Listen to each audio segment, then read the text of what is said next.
하나님의 사람들, 그리스도인. 오늘 아침에 제가 설교를 다시 한번 이렇게 묵상하면서 이런 생각이 들었습니다. 하나님의 사람들, 그리스도인은 어떻게 우리가 정의할 수 있을까라고 하는 것입니다. 이런 생각이 들었습니다. 시대의 무게를 짊어지고 가는 사람들이다. 시대의 무게를 짊어지고 가는 공동체다라고 하는 겁니다. 우리에게는 그렇게 낯설지 않은 표현인데 우리 교회의 비전이 뭐지요? 표현은 시대의 부름에 응답하는 공동체입니다. 근데 제게 자연스럽게 이런 생각이 들었고 오늘 말씀과도 직접적인 관련이 있는 그런 것이라고 다시 한번 생각이 들었습니다. 오늘 그런 심정으로 어떤 심정이죠? 시대의 무게를 짊어지고 가는 그런 사람들, 그런 교회, 그런 성도의 심정으로 우리 함께 말씀을 나눌 수 있기를 바랍니다. 자, 우리가 지난 시간에 회개하지 않는 세대에 대해서 임하는 하나님의 역사적인 징벌과 심판에 대해서 나누었습니다. 이 내용이 제가 다시 한번 여러분과 확인하려고 그러는데 이 내용이 레위기 26장에 나오는 말씀이죠. 레위기 26장은 굉장히 중요한 장입니다. 왜 중요한 장이냐면 하나님께서 이스라엘 백성에게 거룩한 백성으로서 성결하게 살아가는 것이 어떤 것이냐라고 하는 것을 전체적으로 계약의 법을 다 주신 다음에 그 결론이 26장입니다. 26장에다가 뭐라고 말씀하냐면 이 계약을 따라 살면 상을 받을 것이고 이 계약을 따라 살지 않으면 벌을 받을 것이다. 이렇게 결론을 맺습니다. 그 내용이었기 때문에 굉장히 중요한 내용이죠. 그러니까 계약이라는 것은 우리가 선택하는 겁니다. 우리가 복을 받을 것이냐, 화를 당할 것이냐, 상을 받을 것이냐, 벌을 받을 것이냐. 하나님은 우리가 그렇게 약속을 맺으신 겁니다. 그래서 계약입니다. 언약이란 말 제가 여러분과 다시 잠깐 말씀드리고 언약이란 말을 제가 잘 쓰지 않는 이유는 요즘 언약이란 건 무조건적인 거에다 자꾸 우리들이 맞춰놔요. 근데 세상에 무조건은 없어요. 하나님은 우리에게 무조건으로 선택해 주신 건 맞아요. 그러나 무조건적으로 선택했지만 계약을 통해 우리와 역사를 풀어가시는 거예요. 우리 인생을 풀어가고 역사를 풀어가시는 거예요. 아멘? 그렇기 때문에 심판이 있는 거지 아니면 심판이란 건 존재할 필요가 없습니다. 자, 심판이라는 것은 왜 존재한다? 계약이 있기 때문에 존재하는 겁니다.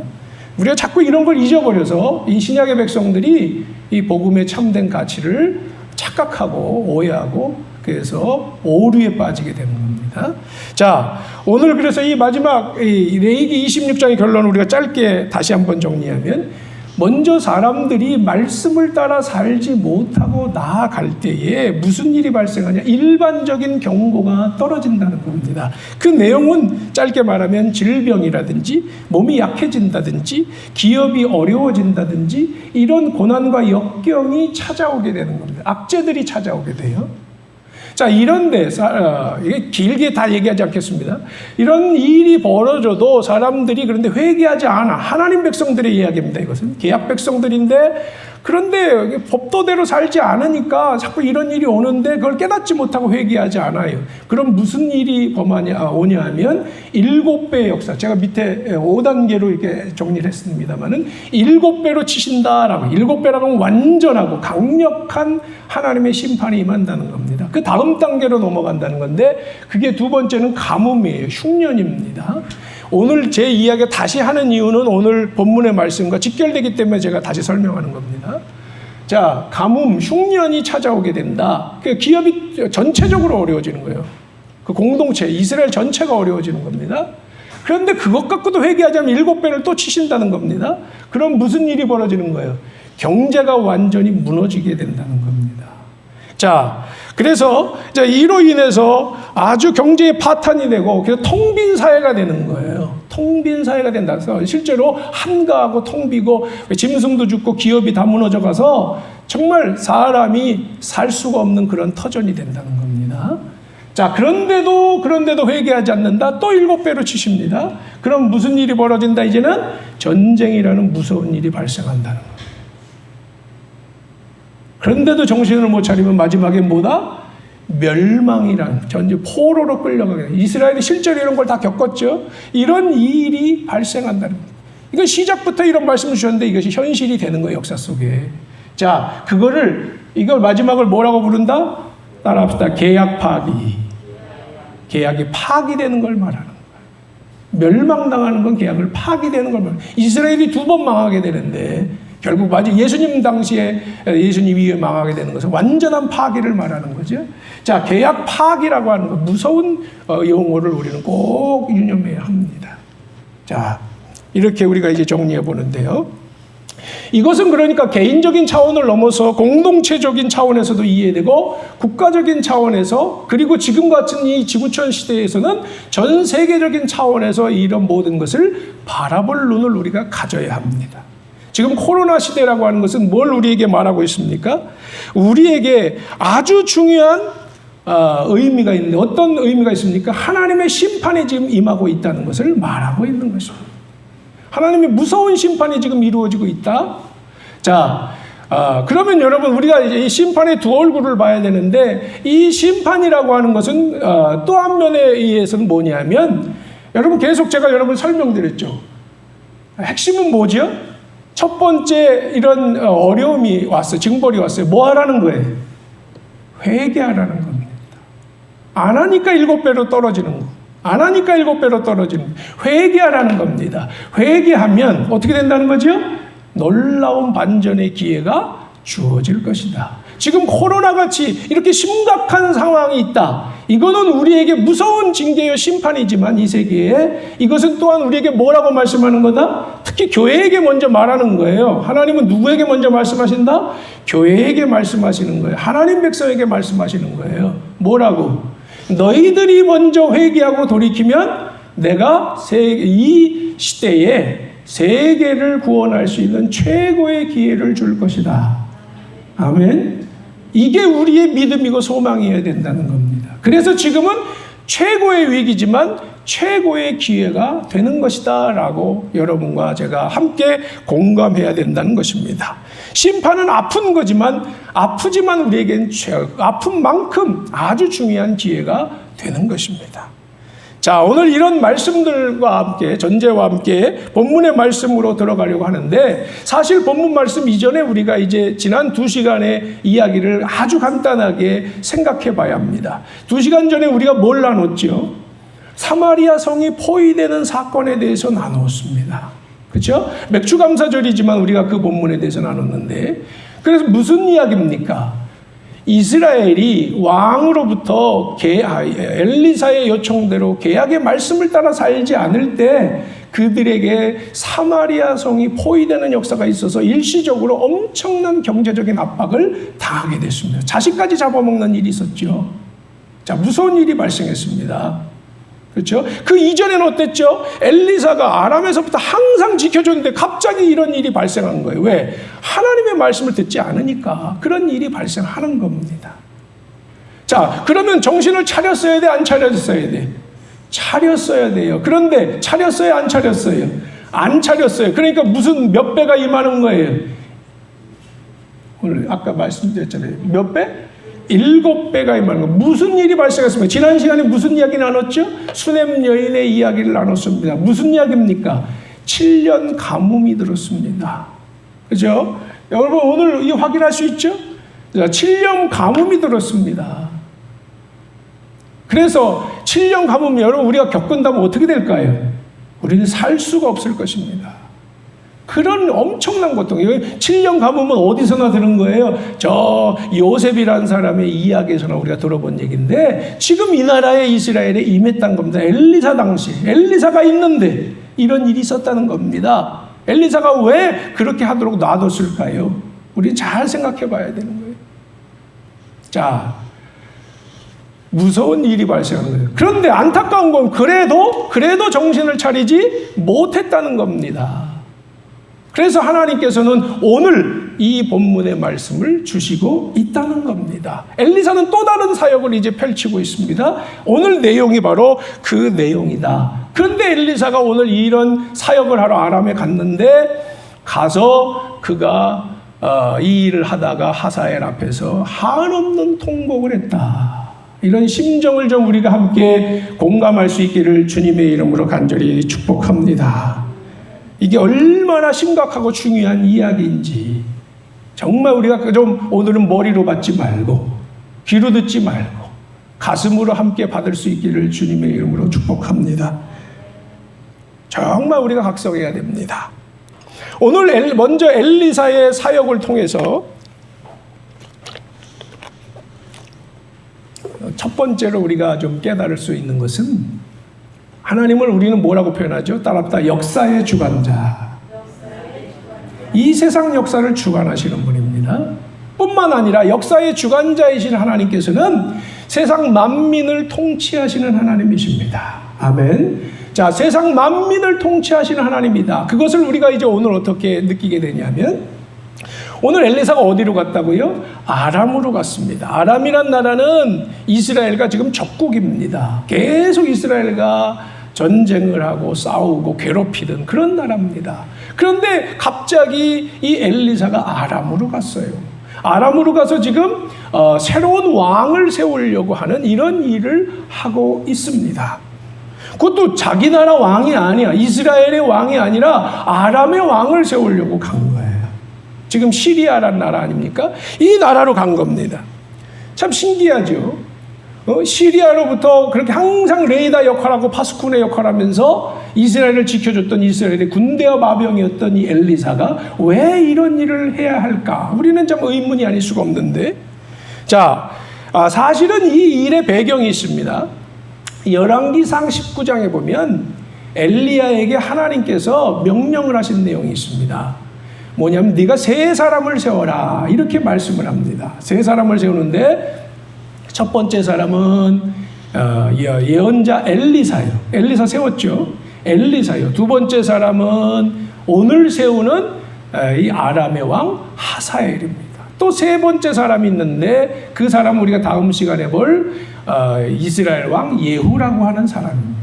이 세 사람을 세워라 라고 이제 하시면서 뭐 다른 얘기는 생략하고, 그런데 실제로 엘리야가 세운 사람은 단 한 명이죠. 누구죠? 바로 좀 아까 말씀한 대로 엘리사였습니다. 자기 제자를 하나 세웠습니다. 근데 이 역사의 때가 이르자 엘리사가 그 다음 두 사람을 하나씩 때마다 세우는 건데 오늘 우리가 그 얘기를 하는 겁니다. 자, 그런데 사실 오늘 이 하사엘이라는 사람을 세우는 일은 역사에 있어서는 안 될 일이었다라고 하는 것. 안 될 일이었다. 왜?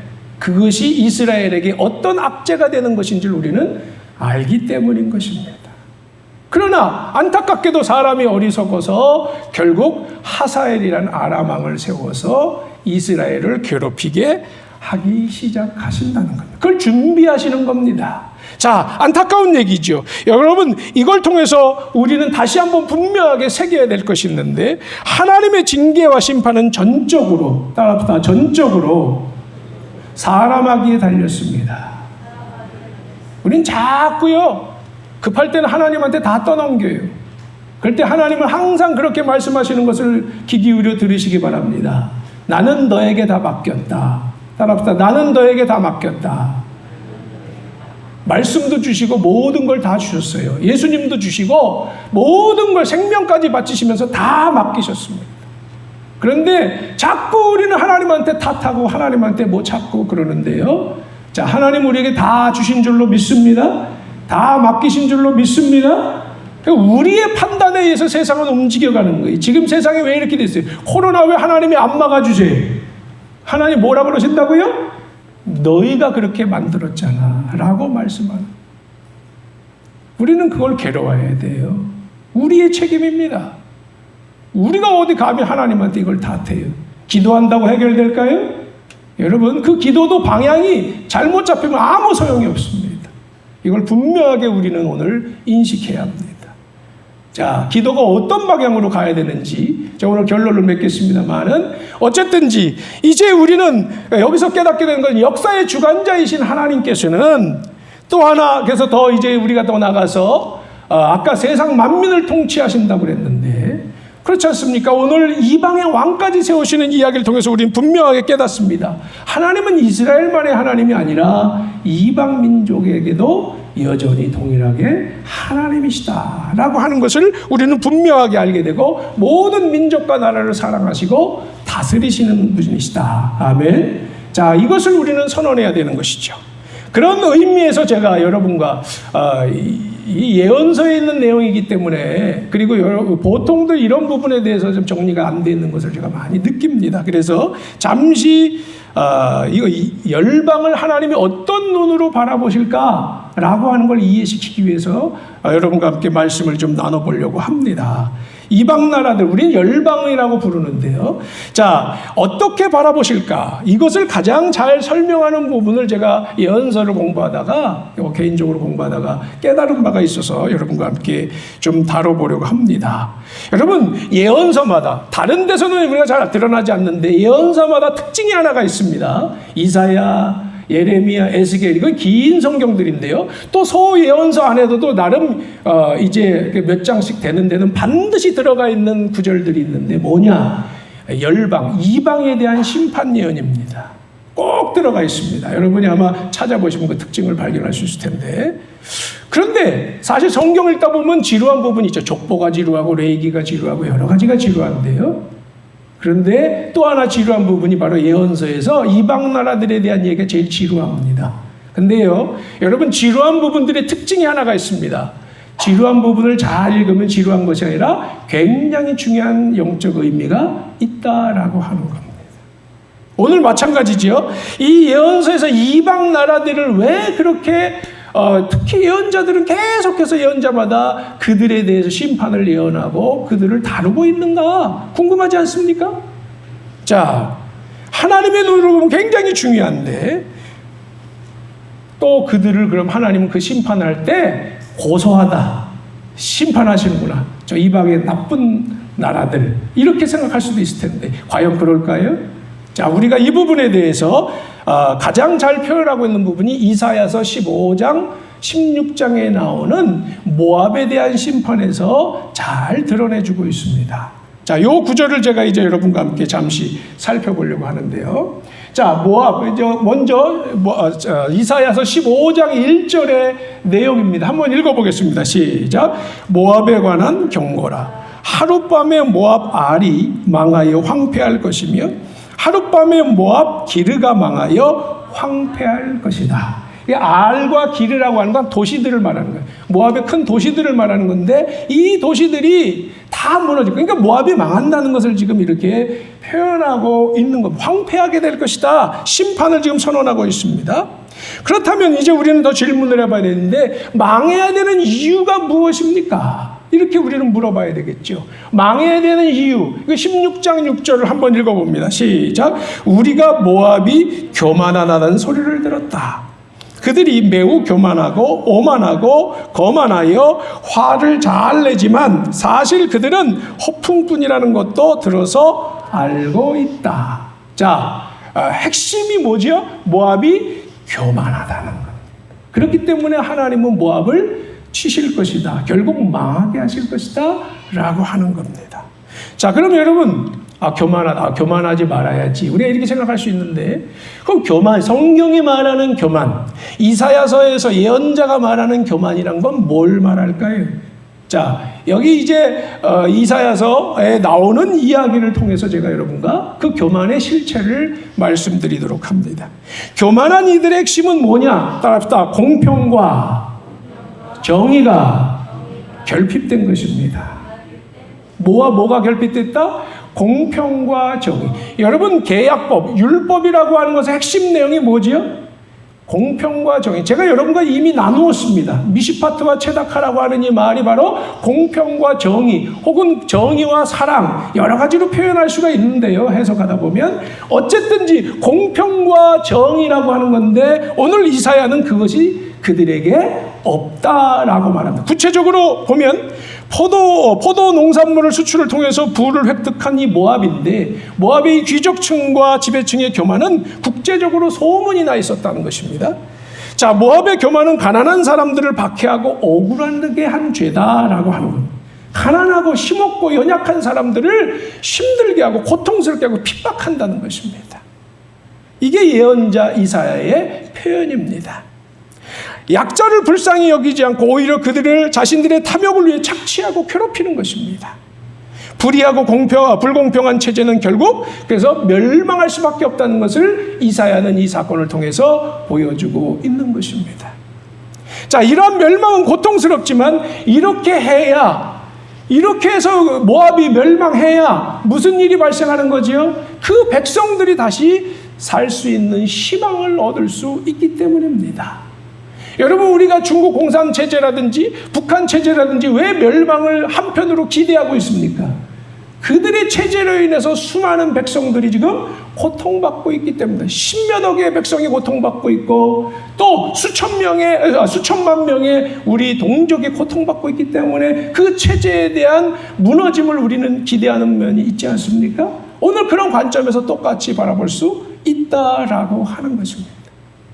자, 어느 체제라든지 어느 사회라든지 그러한 것입니다. 그러니까 예언서의 이야기, 과거의 역사의 이야기, 오늘 우리의 이야기는 결코 다른 이야기가 아니다라고 하는 것입니다. 자, 여러분, 그래서 중요한 것은 망하기 전에 회개하고 회복하는 일이 참으로 중요한 줄로 믿습니다. 그렇다면 여러분, 한 가지 더 아주 중요한 것인데 이러한 예언을 하는 이사야의 마음은 어떨까요? 여러분, 이사야의 마음을 생각해 보셨습니까? 제가 오늘 사실 드리고자 하는 말씀의 핵심 중에 하나는 여기에 있습니다. 이사야의 마음은 곧 누구의 마음일까요? 하나님의 마음입니다. 자, 그 마음을 한번 우리가 살펴보고자 합니다. 자, 읽어봅니다. 시작. 가련한 모압아, 너를 보니 나의 마음까지 아프구나.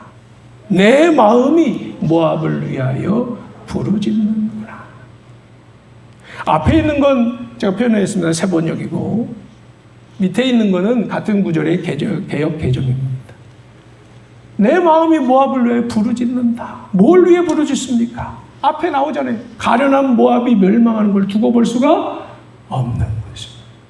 그 고통, 여러분, 멸망당한다는 게 한번 생각해 보세요. 중국이 지금 엄청난 고통 속에 있는데 이 고통 속에 있는 수많은 백성들, 그 10몇억의 백성들이 만약에 이런 멸망의 지경이라면 얼마나 많은 아픔을 당하고, 우리 동족이 수천만 명이 2천만 명이 넘는 사람들이 북한 체제의 멸망을 통해서 얼마나 많은 아픔과 고통을 또 당할 수 있을까 생각해 보십시오.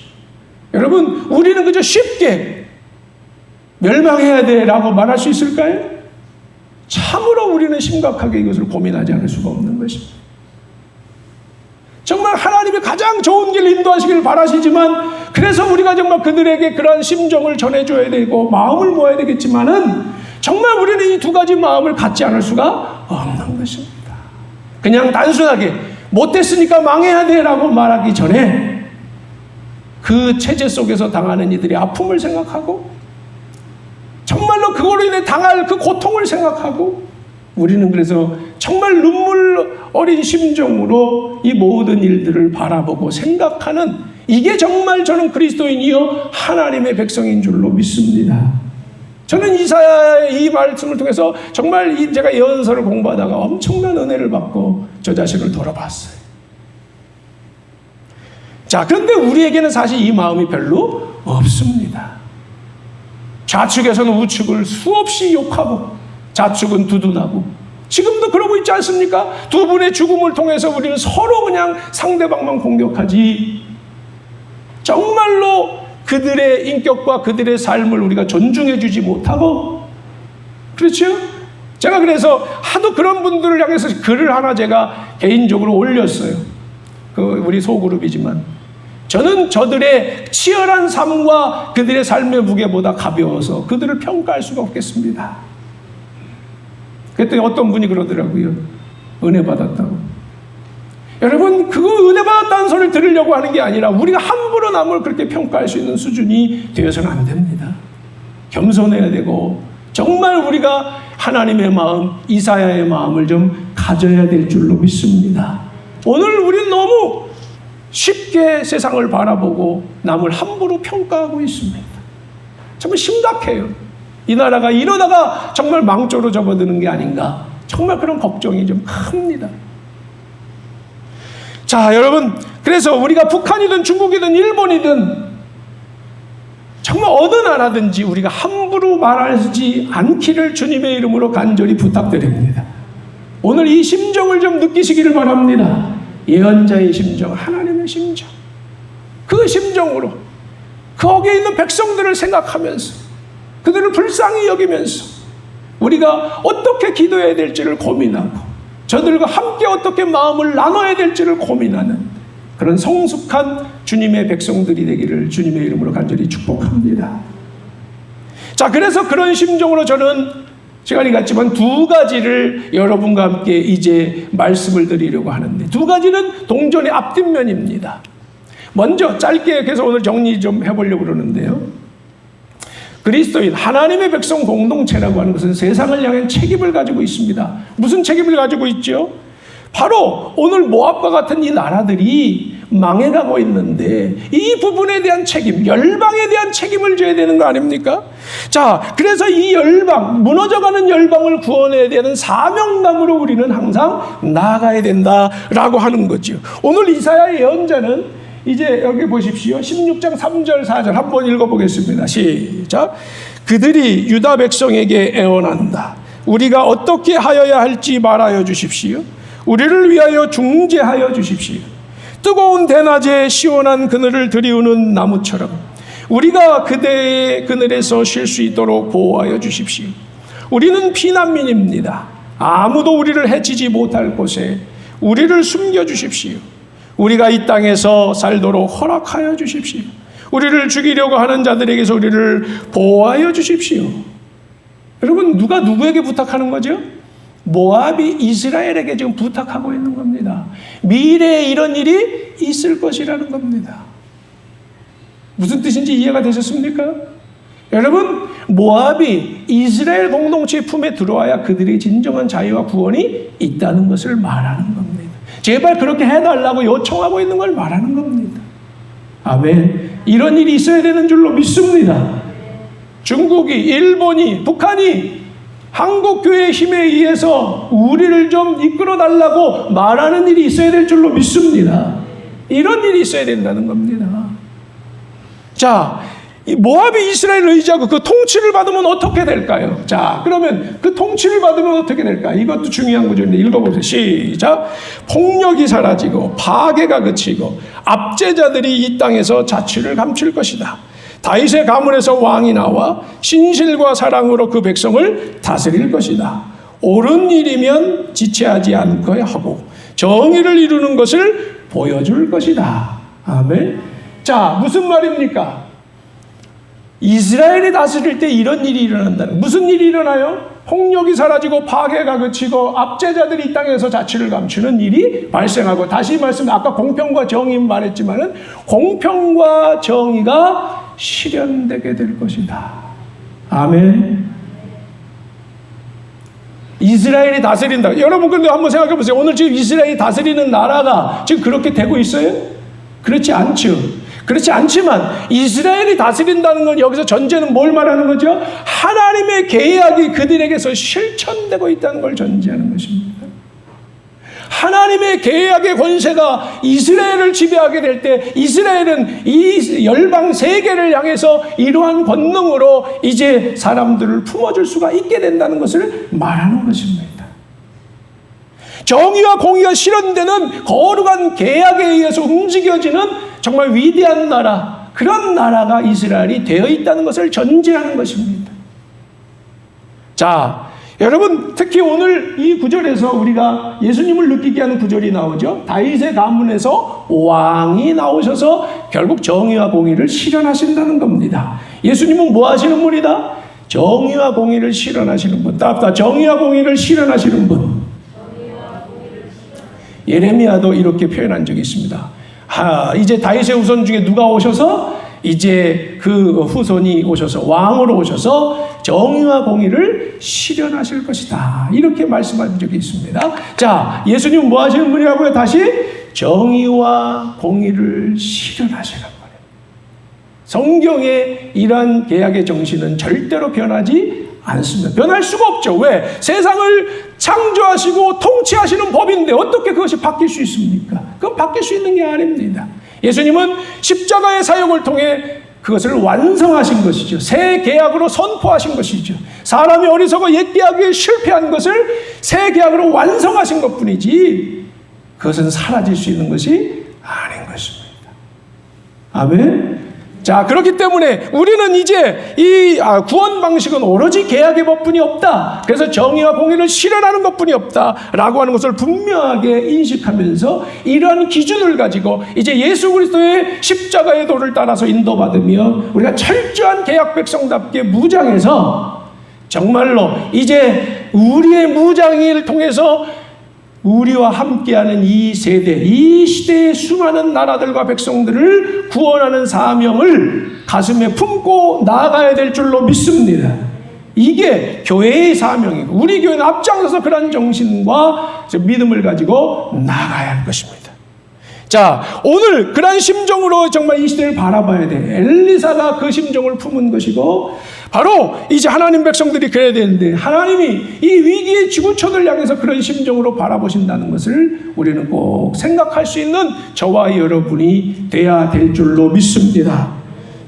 반면 만약에 하나님 나라 백성 공동체가 이러한 비전에 붙들려 있지 않고 이런 분명한 가치관과 사명감 그리고 건강한 방향성에 준비되어 있지 못한다면 어떻게 될까요?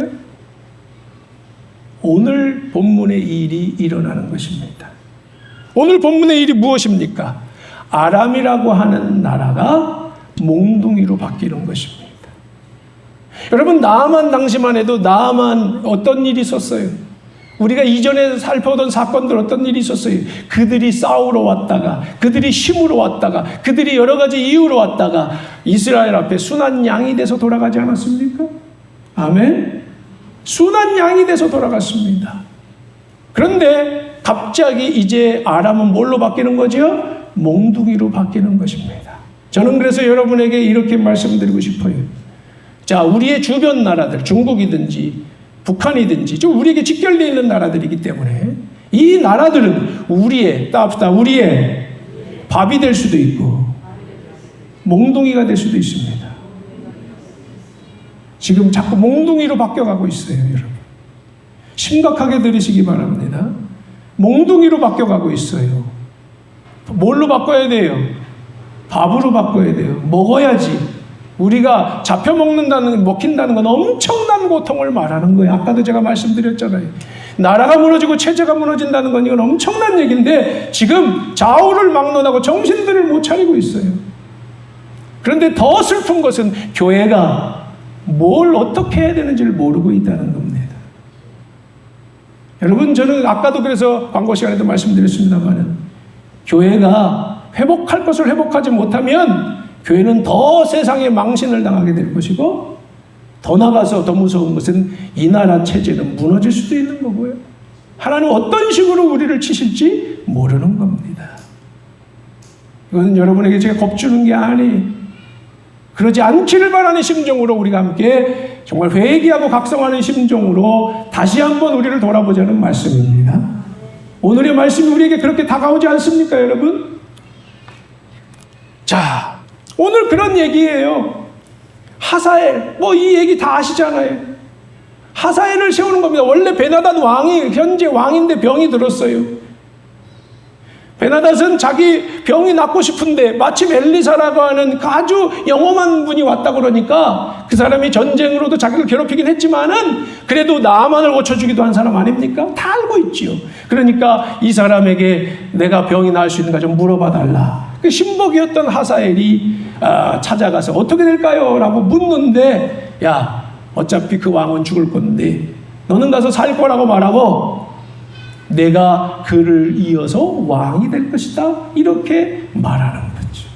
그런데 그렇게 하는 중에 하사엘을 바라보든 뚫어져라 바라보든 이 엘리사는 통곡하지 않을 수가 없는 거예요.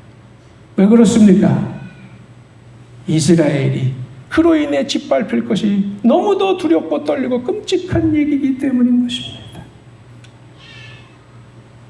그래서 그는 지금 안타깝지만 이런 일을 해서는 안 되지만 하나님의 뜻이기 때문에 할 수밖에 없고 이것이 이 역사를 풀어가는 계약의 방식이기 때문에 피할 수가 없는 것입니다. 여러분, 그래서 할 수 없이 피눈물을 흘리면서 그 시대를 책임지고 있는 엘리사는 이 일을 해야 됐던 것입니다. 통곡하는 심정으로. 이게 우리에게 주는 얼마나 큰 교훈이 있는지 우리는 꼭 깨달아야 될 줄로 믿습니다. 제가 엘리사 이야기를 계속 강의하다가 오늘 이 말씀 가지고 제가 사실은 고민을 많이 했습니다. 밤새 고민을 했어요. 너무도 무겁고 힘든 이야기에 오늘 얘기. 오랜만에 우리 형님 가족이 왔는데 더 무거운 이야기. 자, 내가 오늘 이 이야기를 어떻게 풀어가야 될까? 저 많이 고민했습니다. 근데 이 이야기를 하지 않을 수가 없어요. 어쩌면 하나님께서 오늘 이 이야기를 우리에게 주시기 위해서 엘리사 이야기를 선포하게 하셨는지도 모른다. 저는 그런 생각을 합니다. 여러분, 우리가 좀 더 심각하게 이 말씀을 그렇기 때문에 받아들일 수 있기를 바랍니다. 단지 저는 오늘 이 향남 공동체에 말하는 게 아니에요. 저는 이 심정을 한국교회에게 선언하는 심정으로 선언하고 있습니다. 그리고 이 세계를 향해서 선언하는 심정으로 말하고 있습니다. 우리가 그만큼 이것은 심각하고 중요한 주제다라고 하는 것입니다. 여러분, 엘리사의 예언대로 곧 그 다음날 이 사람은 쿠데타를 일으켜서 왕이 됐습니다. 하사엘은. 그리고 어떻게 됐을까요? 이제 다음 시간에도 잠깐 다루겠습니다만은 이스라엘은 4대에 걸쳐서 몇 대에 걸쳐서? 4대에 걸쳐서 열왕기하 13장까지 4대가 나오는데 이 4대에 걸쳐서 끊임없이 하사엘의 공격을 통해서 고통을 당하게 됩니다. 저는 마지막으로 그래서 여러분에게 말씀드립니다. 하나님의 심판이 우리 한국교회에 그리고 그로 인해 이 나라 민족에 임하지 않기를 주님의 이름으로 간절히 기원합니다. 정말 간절히 기원합니다. 무서운 심판이 선언되지 않기를 바랍니다. 지금 코로나 이후에 심각한 생명과 경제적인 위기, 그리고 국제적인 혼란과 전쟁 위기, 이 현실은 우리에게 무서운 경고임을 다시 한번 가슴에 새겨야 합니다. 우리 앞에 다시 말씀드립니다. 몽둥이로 저들이 다가올 것이냐, 밥으로 다가올 것이냐, 아직도 우리에겐 기회가 있다라고 저는 믿습니다. 선택은 우리에게 달렸습니다. 누구에게? 따갑다. 교회에게 달렸습니다. 교회에게 달린 거예요. 지금 이 문재인 정부에게 달린 게 아니에요. 교회에게 달린 겁니다, 여러분. 아멘? 예언자들은 언제나 그렇게 말하는 거예요. 너희에게 달렸다. 교회에게 달렸다라고. 왜? 하나님의 계약 공동체에게 달렸지 왜 이 나라에게 달렸습니까? 그들은 그걸 선택할 주제들이 못 돼요. 진정한 주제는 하나님의 백성들입니다. 저와 여러분이. 아멘? 그러니까 나라 탓하지 말고 우리가 깨어 있어야 된단 말이에요, 여러분. 자, 그래서 제가 마지막으로 여러분에게 결론을 맺습니다. 이 어둠의 위기, 우리가 밥으로 저들을 맞이할 거냐 아니면 몽둥이로 맞이할 거냐를 극복하기 위해서 우리가 유일한 길이 한 가지 있다. 그건 뭐냐? 따라합시다. 오직 계약신앙으로 나아가는 것입니다.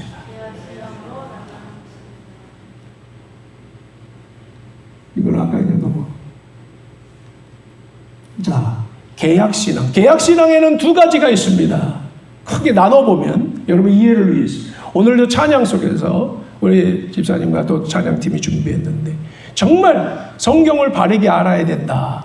계약신앙에 대한 이해조차 우리가 오늘 교회가 준비가 안 돼 있습니다. 심각한 상태죠.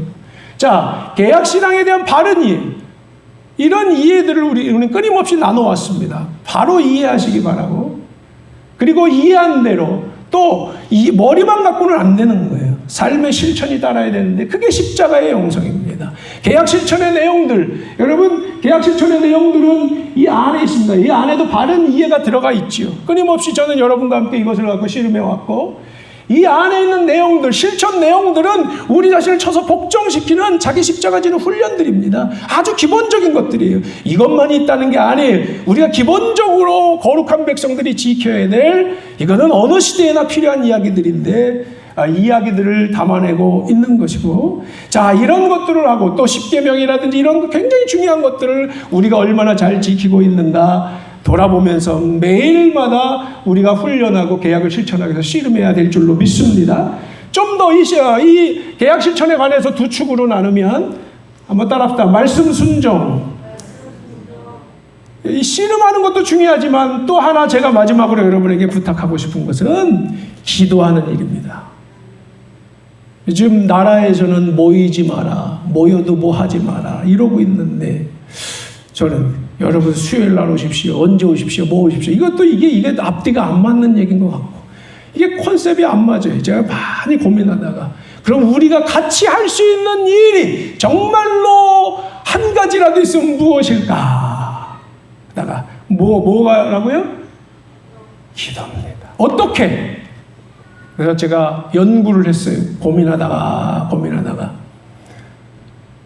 밤 9시, 그럼 몇 시예요? 21시 기도. 따라합시다. 21시 기도. 각자의 자리에서 하는 거예요. 그러나 마음을 모아서. 따라합시다. 21시 기도. 우리가 원래 하루에 2번씩 기도하자고 그랬죠. 아침에 일어나서 또 밤에 주무시기 전에 하루를 돌아보고, 그래서 하루에 30분 이상씩 1시간 기도. 요즘 다른 교회에서도 그런 운동을 합니다만은, 저도 여러분과 함께 항상 기도에 우리가 힘써야 된다. 그래서 계속 강조해 왔습니다. 자, 근데 구체적으로요, 우리가 실현하기 위해서 함께 이러한 목표치를 정해놓고 가는 게 더 우리에게서 실효가 있겠다 생각을 했고, 지금이야말로 기도하지 않을 수 없는 때 아닙니까? 오늘 말씀만 붙들고 기도해도 우리가 얼마나 간절해요. 그렇죠? 우리와 이 나라와 민족과 이 세계의 생사가 달린 겁니다, 여러분. 아멘. 무슨 기도? 21시 기도. 정말 우리가 이 세계학 공동체로서 온전히 우리가 그 면모를 회복하게 하시고, 그래서 이 나라의 민족과 온 세계의 구원을 향한 새로운 비전을 품을 수 있고 그 권세를 회복할 수 있도록 해달라고 우리 함께 기도해야 될 줄로 믿습니다.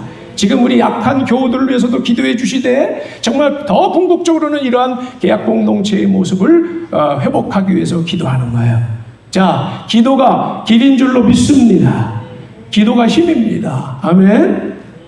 어제 어떤 저녁에 우리 지역에 사시는 분이 저 외부에서 이제 시집가서 외부에서 저 남양주에 사시는데, 지금도 그 어머니는 이 동네에 사세요. 두물에 사시는데, 그분이 갑자기 저를 보자고 그래서 오셔가지고 잠깐 대화를 나누고 뭐 헌금도 하시고 그러셨는데, 그분이 그러더라고요. 그 교회에서도 정말 씨름을 한참 하고 있더라고요. 어려운 중에도 아침 기도, 저녁 기도 열심히, 그래도 목사님과 교회가 함께 뭐 건축 그런 것도 있지만은 정말 기도에 불 붙이려고 노력하고 있더라. 그래서 참 저도 도전받고 은혜를 받았습니다. 자, 여러분, 어려워도 그렇게 씨름하는 교회들이 있는 거예요. 우리 교회가 그 누구보다 계약 공동체의 참된 모습을 회복하기 위해서 여기에 마음을 모아야 될 줄로 믿습니다. 다시 말씀드리지만 여기에 생사의 갈림길이 달렸어요. 밥을 맞이할 거냐, 몽둥이를 맞이할 거냐 결정이 여기에 달렸습니다. 아멘. 이 심정으로 이 21시 기도에 동참할 수 있는 여러분, 다른 일 하다가도 졸다가도 깨어나서 무릎 꿇을 수 있는 우리 모두가 될 수 있기를 주님의 이름으로 간절히 축복합니다. 기도하겠습니다. 사랑의 주님, 여전히 우리에게 긍휼과 은혜로 다가오시고 오늘 이 말씀을 선포하셨다는 것은 우리에게 기회를 주시고 계시고 있다는 것을 믿습니다.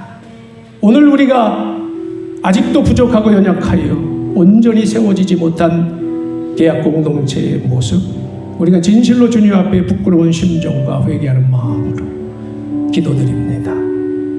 단지 가슴만 치고 매일 회개만 할 것이 아니라 이제 방향을 전환해서 우리가 그 말씀이, 주님께서 우리에게 주신 말씀이 얼마나 중요한 것인지를 바로 분별하고, 더 나아가서 이제 우리가 함께 마음을 모아 기도하며 정말 더 주님이 기대하시는 거룩한 세계학 공동체, 주님의 십자가의 영성으로 철저하게 무장된 그러한 교회가 되기 위하여 우리가 함께 마음을 모으고자 합니다. 우리의 연약한 것을 도와 주시옵소서. 무장시켜 주시옵소서.